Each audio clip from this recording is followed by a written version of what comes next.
On l'a certainement tous déjà expérimenté, une mauvaise nuit de sommeil ou une nuit très courte de sommeil. Et le lendemain, eh bien, on est à fleur de peau, on est beaucoup plus sensible à des choses qui, la veille, alors qu'on avait bien dormi, ne nous atteignaient même pas. Et ça, eh bien, c'est tout à fait normal parce que il y a évidemment un lien entre la santé mentale et le sommeil, entre le cerveau et le sommeil. Et ça, c'est pas compliqué à comprendre. Vous le savez très bien, le sommeil, il est constitué en majorité de deux phases. En tout cas, il y a deux phases qui sont très importantes, le sommeil profond et le sommeil paradoxal. Entre les deux, pour transitionner d'une phase à l'autre, vous avez bien sûr le sommeil léger. Mais c'est pas le sommeil léger qui nous intéresse ici, ni même le sommeil profond, parce que le sommeil profond, c'est un sommeil réparateur, mais c'est surtout un sommeil qui est réparateur physiquement. C'est surtout pendant le sommeil profond que vous allez réparer les tissus qui ont été endommagés par vos activités de la veille, etc., etc. Il y a quand même un aspect lié avec le mental dans le sommeil profond, c'est que le sommeil profond va permettre de cimenter, d'ancrer les souvenirs de la journée qui vient de s'écouler dans votre cerveau. Mais il ne fait que les ancrer.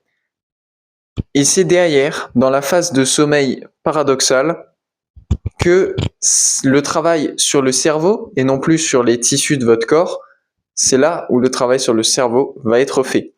En effet, le sommeil paradoxal, c'est une phase généralement associée au rêve. C'est généralement pendant cette phase que l'on rêve. Mais du coup, c'est aussi une phase qui permet de prendre les informations qui ont été ancrées par le sommeil profond et de dissocier l'émotion du souvenir. Donc, en fait, concrètement, ça veut dire que, admettons, dans la journée, vous avez vu quelqu'un, je sais pas, tomber devant vous. Vous avez vu quelqu'un qui était en train de courir et qui d'un coup est tombé, il s'est fait mal, etc. Et c'était quelqu'un qui vous tenait à cœur. Donc là, vous avez évidemment une réaction, vous êtes un peu paniqué, vous commencez à avoir de l'adrénaline qui monte aussi en vous, etc. Bref, il y a tout un mélange d'émotions qui se met dedans. Il y a la peur, etc. Parce que vous avez peur que la personne se soit fait très mal ou quoi. Donc, il y a toutes ces émotions qui se sont mélangées en vous. Le sommeil profond, lui, il a juste récupéré les émotions, le souvenir, bam, il a tout mis ensemble, il l'a ancré dans votre cerveau pour pas que vous l'oubliez. Et la phase suivante, ça va être la phase de sommeil paradoxal. Et pendant cette phase-là, eh bien, votre cerveau, il va essayer, ça, c'est pas toujours le cas, on le verra, mais votre cerveau, il va, en gros, essayer de justement dissocier toutes ces émotions, tout ce mélange d'émotions, tout ce mélange de substances chimiques qui vous ont submergé au moment de l'événement qui s'est passé. Il va essayer de dissocier ça du souvenir pour que vous n'ayez plus le souvenir, enfin un souvenir émotionnel, mais plutôt que vous ayez le souvenir d'une émotion, d'une sensation.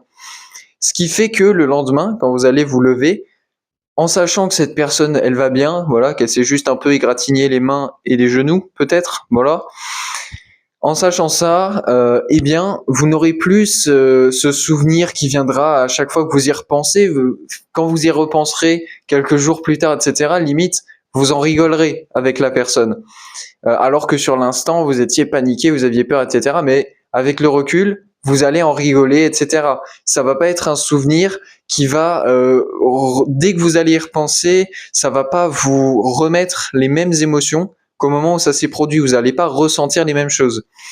Et ça marche pour à peu près tous les souvenirs. Alors oui, il y a des souvenirs, quand on y repense, ça nous rend triste, par exemple, parce que, je sais pas, c'était les derniers souvenirs, les derniers instants que vous avez pu passer avec un de vos animaux de compagnie ou avec vos proches. Donc quand on y repense, ça peut faire mal, ça peut un peu faire mal. Mais avec le temps, avec les rêves notamment, eh bien, au plus vous allez rêver de cet événement, au plus vous allez réussir en fait à guérir entre guillemets de ce traumatisme. Et il y a une étude, même plusieurs, qui ont été faites sur justement les personnes qui étaient atteintes de stress post-traumatique. C'est-à-dire que là, c'est pas juste voir un proche tomber devant soi, c'est plutôt voir, par exemple, à la guerre, un de ses collègues se prendre une balle dans la tête ou ailleurs, mais mourir, voir des gens mourir, etc., ou être acteur dans un événement, voilà, être victime d'un accident de voiture, etc. Donc tous ces stress post-traumatiques sont suivis généralement d'une phase un peu dépressive ou même des événements terribles comme un divorce par exemple. Il ne faut pas forcément qu'il y ait des accidents ou des morts. Un divorce par exemple, c'est aussi très dur émotionnellement. Ça peut vous plonger dans une dépression. Mais il y a une étude qui a été faite et les participants, ils devaient eh bien rapporter aux chercheurs les rêves qu'ils faisaient pendant la nuit. Et ce qui est très intéressant, c'est que à peu près la moitié des participants, au bout de 1 an, eh bien, ils avaient presque plus, voire plus du tout, leurs symptômes dépressifs, alors que l'autre moitié avait toujours des symptômes dépressifs.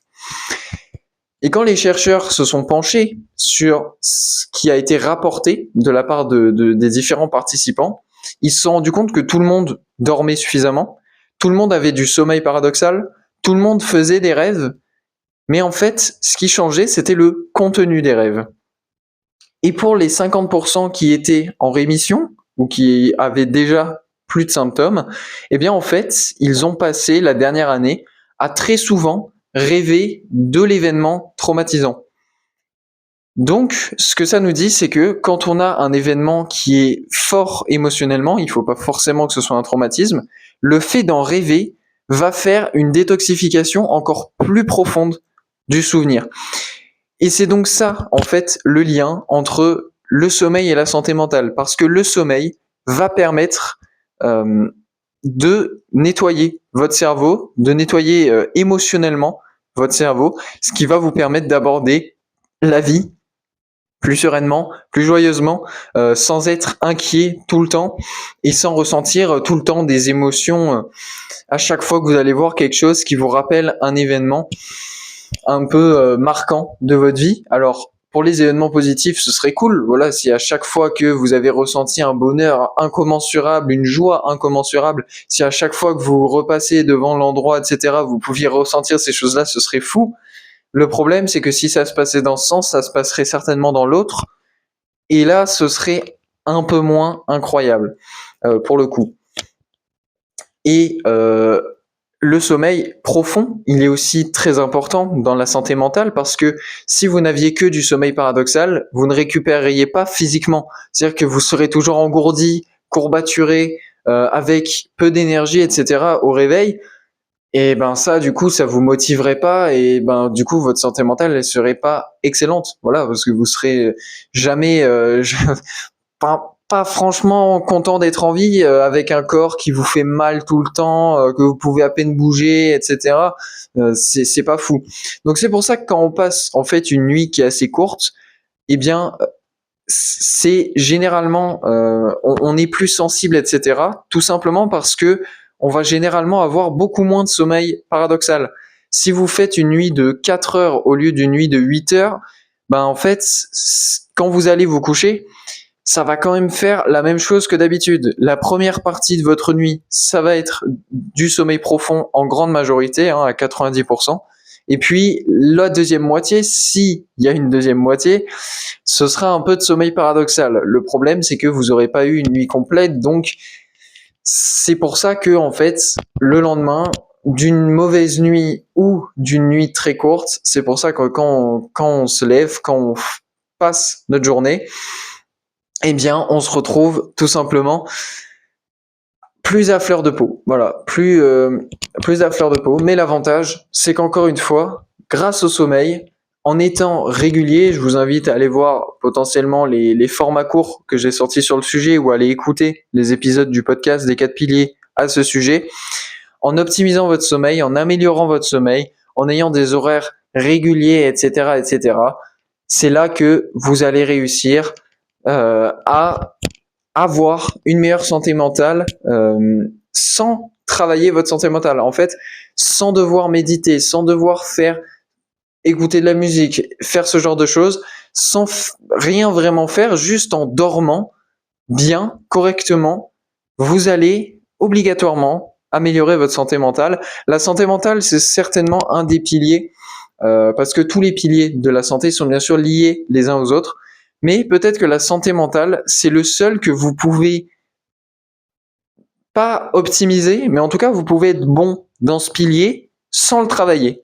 C'est-à-dire que si vous essayez d'optimiser votre sommeil, d'optimiser votre nutrition et d'optimiser votre santé physique, bah en fait, automatiquement, ça va déjà monter la barre très haut pour votre santé mentale parce que les piliers sont liés entre eux et donc forcément, votre santé mentale, elle va être grandement impactée et le sommeil, pour moi, c'est le pilier le plus fondamental des quatre. C'est celui que vous devez optimiser en premier avant de toucher aux autres.